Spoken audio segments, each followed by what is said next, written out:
আসসালামু আলাইকুম।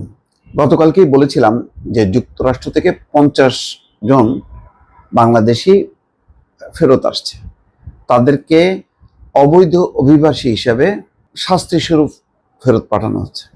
তাদেরকে আটক করা হয়েছিল এবং তাদেরকে ফেরত পাঠানো হচ্ছে। এরকম পুরো আমেরিকা জুড়ে বহু বাংলাদেশিকে দফায় দফায় ছোট ছোট টিমে ফেরত পাঠানো হচ্ছে এবং একটা চার্টার্ড ফ্লাইটে সম্ভবত মার্কিন কোনো সামরিক বিমানে করে তাদেরকে ফেরত পাঠানো হয়েছে। একটাই শুধু মানে ব্যতিক্রম যে তাদের পায়ে কোনো শেকল বা ডান্ডা বেড়ি কোনো কিছুই করানো হয়নি। এখন পর্যন্ত তাদের কাছ থেকে তেমন কোনো বক্তব্য পাওয়া যায়নি। একটা ছবিও দেখলাম যে সেখানে যারা ফিরে আসছেন তাদের সাধারণভাবেই তাদেরকে দেখা যাচ্ছে, হাতে পোটলা টোটলা এরকম সাধারণভাবে, কিন্তু কোনো মানে শেকল বাধা যেটা আমরা ভারতে, ব্রাজিল, কলম্বিয়া এই সব দেশে যেভাবে তাদেরকে রীতিমতো অপরাধী হিসেবে সাজিয়ে ফেরত পাঠানো হয়েছে বা নিয়ে আসা হয়েছে সেসব দেশগুলোতে, তেমনটা বাংলাদেশের ক্ষেত্রে ঘটেনি।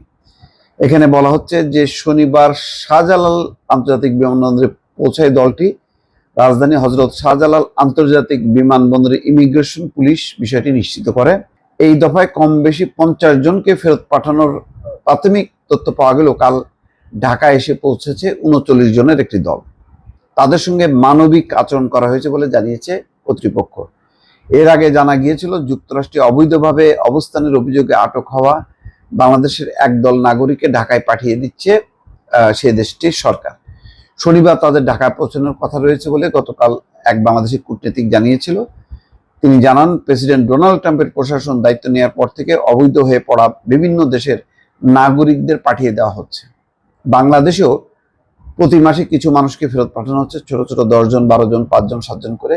আগামীকাল যে দলটি ঢাকায় পৌঁছবে তাতে ঠিক কতজন যুক্তরাষ্ট্র থেকে ফিরতে হচ্ছে সে বিষয়ে সংশয় আছে। অর্থাৎ আগামীকালও পাঠাবে, তার মানে নিয়মিতভাবে পাঠাচ্ছে, খালি করতেছে। এই কর্মকর্তা আরও জানান, যাদের সেখানে আটক করা হয়েছে সবাইকে একবারে পাঠানো হয় না, বাংলাদেশ সরকারের সহযোগিতায় পরিচয় এবং নাগরিকত্ব যাচাই করে তারপর পাঠানো হয়। এবার কম বেশি 50 জন ফিরতে পারেন এমন একটি কথা মার্কিনরা জানালেও বাস্তবে সম্ভবত ফিরবেন অনেক কম। তিনি জানান, এর আগে 83 জনকে একবারে পাঠানোর কথা বলেও সেবারও 2 ডজনের মতন ফেরত পাঠানো হয়। এবার যে দলকে যুক্তরাষ্ট্র থেকে পাঠানো হচ্ছে তাদের বিষয়ে ওয়াশিংটনে বাংলাদেশ মিশন বলেছে যে তাদের নিয়ে একটি মার্কিন সামরিক বিমান আগামীকাল সকালে অর্থাৎ আজকে শনিবার হজরত শাহজালাল বিমানবন্দরে পৌঁছানো হচ্ছে। যাই হোক, এখন এটা একটা সান্ত্বনা যে বাংলাদেশ থেকে মানবিকভাবে পাঠানো হচ্ছে। বিভিন্ন সময় 118 জন বাংলাদেশিকে ফেরত পাঠায়। মোট কতজন বাংলাদেশি আসলে অবৈধ চিহ্নিত হয়েছে এবং তাদেরকে আটক করা হচ্ছে এটা বোঝা যাচ্ছে না। তবে হয়তো এই প্রক্রিয়াটা অব্যাহত আছে।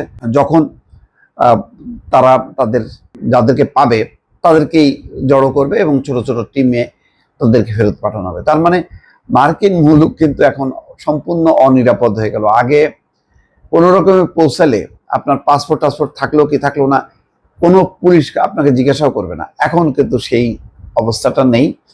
ফলে যারা অবৈধ হয়ে এখনো আছেন তারা কিন্তু রীতিমতো আতঙ্কিত হয়ে তাদের জীবনযাপন করছেন। আগের মতন সেই অবারিত সুযোগ যে আপনাকে কেউ জিজ্ঞাসা করবে না, এই বিষয়টা কোনোভাবেই না। এবং আপনাকে জিজ্ঞাসা করবে আপনার কি আবেদন কোথায় করছেন, এবং সেই আবেদনও বাতিল হবে এবং আপনাকে অবৈধ হিসাবে চিহ্নিত করে দেশে ফেরত পাঠানো হবে।